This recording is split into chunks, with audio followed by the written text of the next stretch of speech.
మిస్టరీగా మారుతూ ఉంది. సో అందరు దీన్ని అనేక రకాలుగా మాట్లాడుతున్నారు. కొందరు యాక్సిడెంట్ అంటూ ఉన్నారు, కొందరేమో హత్య అంటూ ఉన్నారు. సో మాట్లాడించే ప్రయత్నం చేద్దాం. ఈరోజు సికింద్రాబాద్ చర్చి అక్కడికి తీసుకురావడం జరిగింది ఆ మృతదేహాన్ని. సో ఈరోజు సంతాప సభ కూడా నడుస్తూ ఉంది. సో మాట్లాడించే ప్రయత్నం చేద్దాం. మనతో పాటు మాట్లాడడానికి వైఎస్ఆర్సీపీ స్పోక్స్ పర్సన్ రాజశేఖర్ గారు ఉన్నారు. సార్ నమస్తే.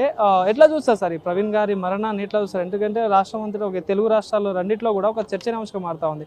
కొందరు పోలీసులు నిన్న సీసీటీవీ ఫుటేజ్ ద్వారా యాక్సిడెంట్గా చెప్తా ఉన్నారు, కానీ ఇది ముమ్మాటికి హత్యనే అని చెప్పేసి కొంతమంది అంటా ఉన్నారు. ఎట్లా చూడొచ్చు అంటారు ఈ అంశాన్ని? ముందుగా మాస్టర్ ప్రవీణ్ గారి యొక్క కుటుంబానికి వైఎస్ఆర్ కాంగ్రెస్ పార్టీ తరఫున వైఎస్ జగన్మోహన్ రెడ్డి గారి తరఫున ప్రగాఢ సానుభూతిని తెలియజేస్తా ఉన్నాం. పాస్టర్ గారి యొక్క మరణం దురదృష్టకరమైనటువంటి విషయం. అయితే ఏదో ఒక విధంగా ఈ కేసుని తప్పుదోవ పట్టించాలనేటువంటి ఉద్దేశంతో అది క్లారిటీ లేనటువంటిది ఏదో ఒక ఫుటేజ్లు చూపించి కేసుని తప్పుదోవ పట్టించేటువంటి ప్రయత్నం ఈరోజు ఆంధ్రప్రదేశ్లో జరుగుతూ ఉంది. ఎందుకంటే మొట్టమొదటి నుంచి కేసు జరిగిన దగ్గర నుంచి కూడా అనేక అనుమానాలు ఉన్నాయి.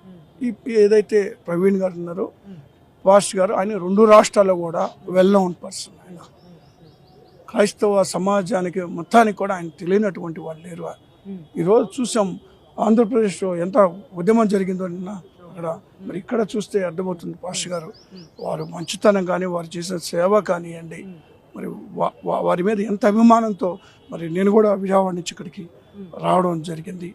మరి నేనేమంటానంటే ఇందులో కుట్ర దాగి ఉంది, ముమ్మాటికి 100% కుట్ర దాగి ఉంది అనేటువంటిది నేను గట్టిగా చెప్పాలి. కొన్ని రోజుల క్రితం ప్రవీణ్ గారు కూడా కొన్ని ఇంటర్వ్యూస్లలో కొన్ని వీడియోస్లలో చెప్పడం జరిగింది. నాకు ప్రాణహాని ఉంది, నన్ను చంపేస్తామని బెదిరిస్తా ఉన్నారు, చంపేస్తే చంపకుండా ఆయన నోటితో చెప్పిన పరిస్థితి చూసాం. సో మరి ఇవన్నీ చూస్తూ ఉంటే నిజంగా ఇది హత్యలాగానే కనిపిస్తుంది అనుకుంటున్నాను.